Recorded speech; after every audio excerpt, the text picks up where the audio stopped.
Hey there! In this video, we will explain more about intellectual disability. You will find out what an intellectual disability is and what the causes of an intellectual disability are. Intellectual disability is divided into 4 levels. We will give a number of characteristics per level. In addition, children can also have multiple conditions at the same time. To conclude, we give a number of tips on how to deal with children with intellectual disabilities. There is always the possibility to pause the video, make it slower, or speed it up. In that way, you can watch the video at your own pace. We start with what is an intellectual disability. Children with intellectual disabilities learn and think more slowly. They have difficulty with things such as learning, talking to others, taking care of themselves, or understanding things. They can learn, but it is slower. Learning new things or making friends is also sometimes difficult. It takes 3 things to say that someone has an intellectual disability. 1. It starts before the age of 18. 2. Thinking is more difficult. Someone has difficulty learning, thinking, and solving problems. Daily things are difficult, like understanding things like planning, understanding a language, interacting with others like talking, making friends, following rules, doing practical things like getting dressed, cooking, arriving on time. What are the causes of an intellectual disability? An intellectual disability is not a curse or a punishment. It does not mean that someone is worth less. There is a scientific explanation for intellectual disability. This is not always known because a lot of research is still being done in medicine. So this continues to evolve and can take a long time. There are causes that are genetic and determined before birth. An example of this is Down syndrome. In this case, there is a deviation in the number of chromosomes. During pregnancy, there are external factors that can affect the baby. Using a lot of alcohol or drugs can damage the brain and cause an intellectual disability. In addition, infectious diseases and malnutrition can also be a cause. There may be complications during childbirth, which can cause intellectual disabilities. If a baby is born too early, there's a chance they may develop an intellectual disability. Finally, an intellectual disability can occur after birth. This can happen, for example, after an accident that results in a brain injury. This brain damage can lead to an intellectual disability. An intellectual disability can develop at different stages of a child's development. It can happen before birth, during pregnancy, during childbirth, and after birth. Not every child with an intellectual disability is affected in the same way. You can divide intellectual disability into 4 levels. The first level is the mild intellectual disability. These children can develop to an age of 12 years old. They often have difficulty with reading, writing, and math. It can be challenging for them to function independently. They struggle social-emotionally. They have difficulty holding their own among children of similar age. Children with a mild intellectual disability need clear and simple instructions. Step-by-step guidance helps them become more independent. They benefit from extra support with reading, writing, and math. The second level is the moderate intellectual disability. These children can develop to an age of 6.5 years old. They talk with simple sentences, and their vocabulary is limited. They struggle to see the bigger picture. When several things happen at once, they find it harder to understand what's going on. They also have difficulty building and maintaining relationships. They are often not aware of their own behavior and how it comes across. This leads to misunderstandings. These misunderstandings can lead to frustration.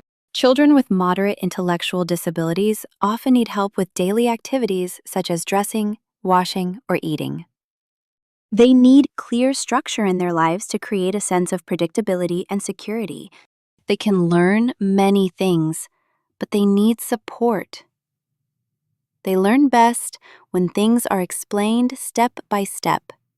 Using gestures or pictures can also help them understand things better. Next is the third level, which is called the severe intellectual disability. These children can develop to an age of 4 years old. They cannot do their daily care themselves and must be fully supported. They need help with almost everything, such as eating, dressing, going to the toilet. They can process concrete and simple information. It does take more time.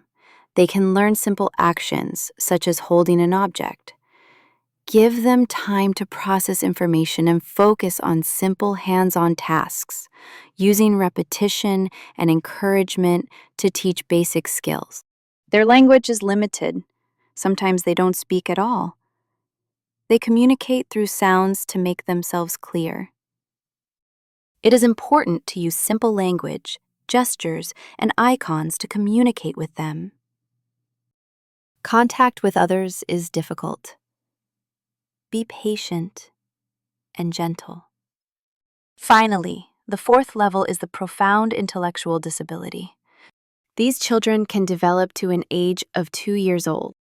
Many cannot move independently, sit, or keep their heads straight. They are completely dependent on others in all areas of life. Thinking and learning is usually not possible for them. They only respond to touch, sound, smell, and light. They use sounds and crying to communicate. Interpreting the message can be quite difficult. When you get to know the child better, it will be easier to understand their communication and needs. Predictability and a good relationship with the child are essential to avoid anxiety or upset behavior. Children with an intellectual disability can also have other problems at the same time. This can make things more difficult. Besides their intellectual disability, they may also have ADHD, restless behavior, autism, withdrawn behavior, and need for routines. Behavioral problems, becoming angry or aggressive. Anxious, they are nervous and can't relax. Sleeping problems, epilepsy, and injuring themselves on purpose. Finally, let's go over a few tips. Keep these in mind. They give you a quick summary and repeat what you've learned. Tip 1. Individual approach and collaboration. Work with the child and adapt your goals, explanations, and pace to their developmental level. Use short, simple steps and repeat when necessary. Tip 2. Provide structure and routine. Use clear rules and fixed daily routines to offer children structure and predictability. This creates a sense of safety and supports independent functioning and learning. Tip 3. Be aware of additional problems and observe. Many children with intellectual disabilities also have other challenges, such as motor problems, autism, or epilepsy. Observe carefully and cooperate with others if you have doubts. Tip 4. Use visual support and practical examples. Images, objects, or the demonstration of actions help children to better understand what is expected of them. Tip 5. A child may learn slower. Be patient. Development happens in small steps. Focus on growth, not shortages. Tip 6. Discuss and consult with colleagues. What you don't see, someone else may see. By watching together and sharing experiences, you get a more complete picture. Tip 7. Try to take a loving approach. This provides a safe environment for the child and more opportunity for the child to grow and learn. We will briefly go over the tips again. 1. Individual approach and collaboration. 2. Structure and routine. 3. Be aware of additional problems and observe. 4. Use visual support and practical examples. 5. A child may learn slower. Be patient. 6. Discuss and consult with colleagues. 7. Try to take a loving approach. Thanks for watching. Hope you learned more about intellectual disability. Talk about this video with experienced colleagues. If you want to test your knowledge about the levels of intellectual disability, or maybe you want to reiterate the levels again, then you can go to our video that focuses on the levels. That video also includes a quiz.